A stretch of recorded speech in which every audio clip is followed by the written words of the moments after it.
नमस्कार दोस्तों, आप सभी को 77वें गणतंत्र दिवस की हार्दिक शुभकामनाएं।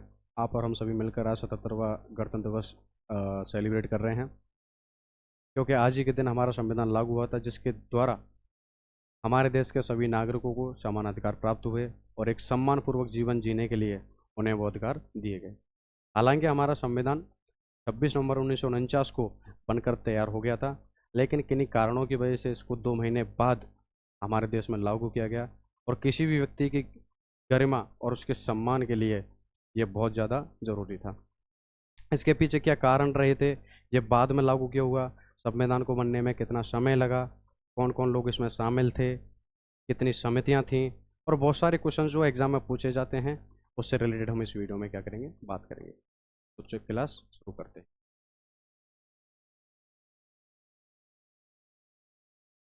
सबसे पहले हम वर्ल्ड वॉर की बात करते हैं एक बार, सेकंड की। इस समय जर्मनी के द्वारा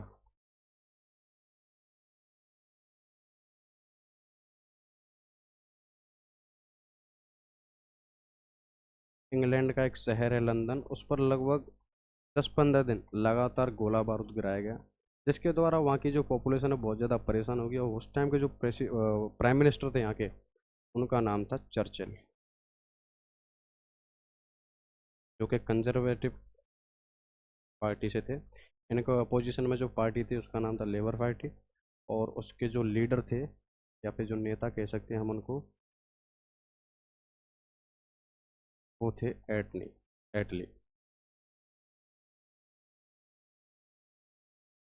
एटली एटली के द्वारा भारत के लोगों को या फिर यहाँ के जो बड़े लीडर थे उनको ये बोला गया कि आप हमें अगर सपोर्ट करते हैं तो हम आपको हमारी पार्टी बनते ही क्या दे देंगे, स्वतंत्र इंडिपेंडेंसी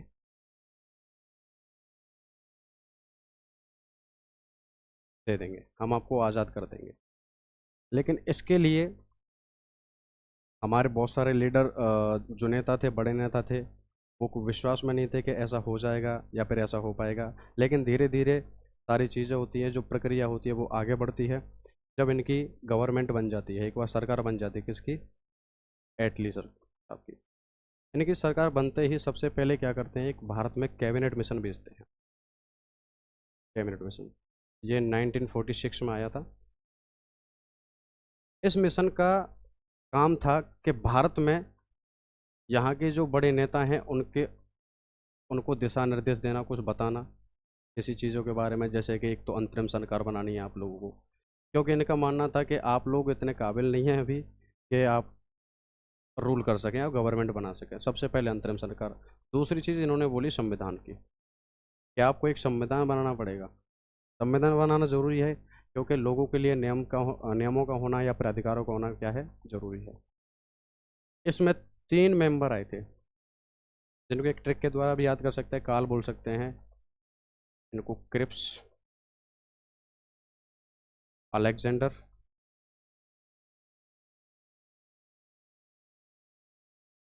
और ये थे फैथिक लॉरेंस।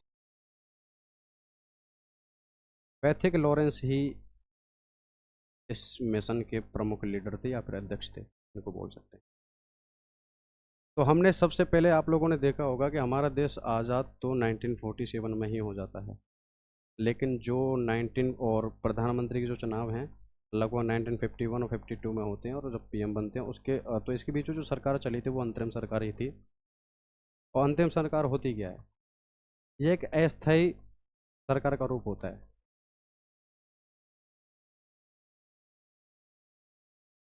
नेक्स्ट, हाँ, नेशनल कॉन्स्टिट्यूशन थे। इसको 2015 से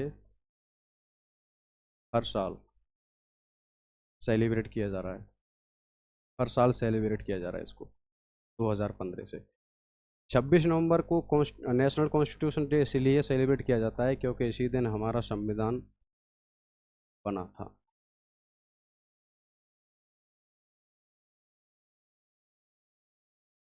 फिर हम बात करते हैं कि संविधान सभा का गठन कैसे होता है, कब होता है, कौन कौन लोग इसमें शामिल थे। तो सबसे पहले हम बात करते हैं यहाँ पे जो मेंबरों का जो निर्वाचन हुआ, तो जो इलेक्ट किए गए थे वो थे अप्रत्यक्ष। इनडायरेक्ट रूप से चुने गए थे। और संविधान सभा का जो गठन होता है वो होता है 6 दिसंबर 1946। कितने? 1946। ये आपका सेंट्रल हॉल है।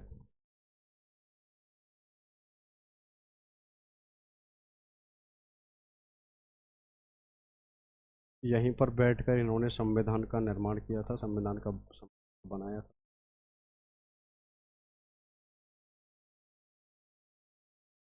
सेंट्रल हॉल, जितनी भी जो शपथें ली जाती हैं वो यहीं पर ली जाती थी, सेंट्रल हॉल में।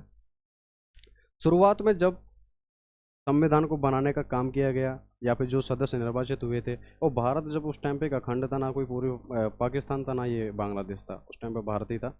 और पाकिस्तान का तो वैसे भी जन्म हुआ है। 1946 में जितने जब मेंबर चुने गए थे तो उनकी जो संख्या थी वो थी 389, 389 सदस्य थे। लेकिन अब होता क्या है कि 1947 में बंटवारा हो जाता है हमारे देश का, ये आप लोगों को भी पता है। विभाजन हो जाता है। अब विभाजन हो जाता है, उसके बाद जो पाकिस्तान से चुने हुए लोग थे वो पाकिस्तान चले गए, तो उस फिर सदस्य रह गए हमारे पास 299। उसके बाद 1950 तक जब ये संविधान बन के तैयार होता है, जब कुछ लोगों का क्या हो गया, देहांत हो जाता है, स्वर्गवास हो जाता है उनका। उसके बाद जो साइन होते हैं हमारे संविधान तक, और हमारे संविधान का जो वेट है, जो ओरिजिनल जो कॉपी है उसकी, उसका वेट है लगभग 13 kg। 284 लोग उस पर साइन करते हैं, जिसमें 15 महिलाएं शामिल थी। इस बात को याद रखना, कितनी महिलाएं? 15। तो हमारे संविधान का निर्माण करने में महिलाओं का भी बहुत बड़ा महत्व रहा है। और दूसरी चीज़, कभी भी किसी भी महिला को कम नहीं समझना चाहिए, ये उतना ही आगे हैं जितना पुरुष आगे हैं।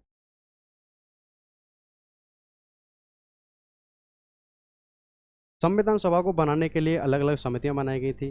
उनको उनको उनके कार्य सौंपे गए कि आपको ये करना है, आपको इससे रिलेटेड रूल बनाने हैं, और आपको उससे, जैसे राज्य के हो गए या फिर विदेशी मामलों से रिलेटेड हो गए, ठीक है। तो टोटल 13 समितियों को निर्माण किया गया था, जिसमें प्रमुख थी एक प्रारूप समिति। प्रारूप समिति के जो अध्यक्ष थे उनका नाम था भीमराव अम्बेडकर साहब, डॉक्टर भीमराव अम्बेडकर साहब, जिनको हम the father of Indian constitution भी बोलते हैं।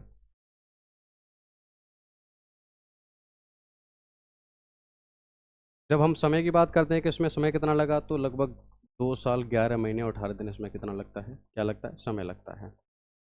शुरुआत में जब ये बना था तो इसके भाग थे वो 22 थे, लेकिन अभी बढ़कर 25 हो गए हैं।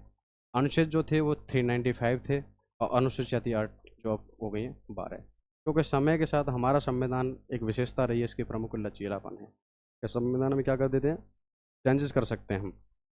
हो सकता है कि परिस्थितियाँ कैसी रही हों, कौन से लोगों के लिए और अधिकारों की ज़रूरत है, उनके लिए कुछ अधिकार, तो अमेंडमेंट करते हैं हम उसमें, तो उस चेंजेस के द्वारा।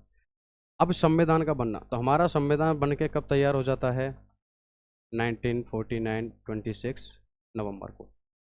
लागू एक 2 महीने बाद होता है। अब 2 महीने बाद लागू करने का जो रीज़न है, जो कारण है, उसके बारे में डिस्कस करेंगे हम। लागू कब होता है, 26 नवंबर 1950 को। हाँ, तो इतिहास में जाके हम देखते हैं एक चीज़ के, एक अधिवेशन होता है, लाहौर अधिवेशन। कांग्रेस के हर साल अधिवेशन होते थे, यानी कि मीटिंग्स होती थी कि हमें क्या करना है आज़ादी में, या फिर जो भी हमारे जो प्रोग्राम रहेंगे, जो कार्यक्रम रहेंगे, उनको किस तरीके से आगे बढ़ाना है। तो एक अधिवेशन होता है लाहौर अधिवेशन, ये होता है 1929 दिसंबर में। यहाँ पर जो जवाहरलाल नेहरू जी हैं, जो इसकी अध्यक्षता करते हैं लाहौर अधिवेशन की, वो पूर्ण स्वराज की बात करते हैं। किसकी? पूर्ण स्वराज की, कि अब हमें पूर्ण रूप से अपना स्वराज चाहिए, हमें आज़ादी चाहिए, हमारा देश है और इस पर हमारा ही राज होगा, ये वो अंग्रेजों को बोलते हैं। 1930 जनवरी का लास्ट दिन था। उन्होंने डिसाइड किया कि हम 1930 का जो 1930 में जनवरी जो लास्ट संडे होगा, हम उस दिन झंडा फहराएंगे, ध्वजारोहण करेंगे। उन्होंने रावी नदी के तट पर फिर ध्वजारोहण किया। अब इसको 26 जनवरी को 1930 से लेकर 1949 तक, 26 जनवरी 1949 तक, ये स्वाधीनता रूप के रूप में मनाते हैं, स्वाधीनता दिवस के रूप में। हालांकि इसको एक मिनी आज़ादी के नाम से ही बोला जाता है, एक मिनी आज़ादी भी कहते हैं इसको। स्वाधीनता दिवस के रूप में मनाया जाने लगा कि हम हमारे देश पर हमारा अधिकार है, यह हमारे अधीन है। फिर 26 जनवरी 1950 को हमारा संविधान लागू हो जाता है। हालांकि इसको पहले भी कर सकते थे, लेकिन इन्होंने सोचा कि अगर हम पहले कर देंगे तो ये जो दिन है स्वाधीनता दिवस वाला, इसकी जो महत्व है ये क्या हो जाएगा, कम हो जाएगा। तो इन्होंने सोचा कोई बात नहीं, हम 2 महीने और रुक जाते हैं और आगे इसको क्या कर देंगे, लागू कर देंगे। अब इसके अकॉर्डिंग हुआ क्या, 1950 को लागू होने के बाद, अब पहले तो हम किसके अधीन थे, हम किसी के नहीं, कोई शासन नहीं कर रहा था हमारे ऊपर, तो हम अब हो गए संविधान के अधीन। किसके अधीन हो गए, संविधान।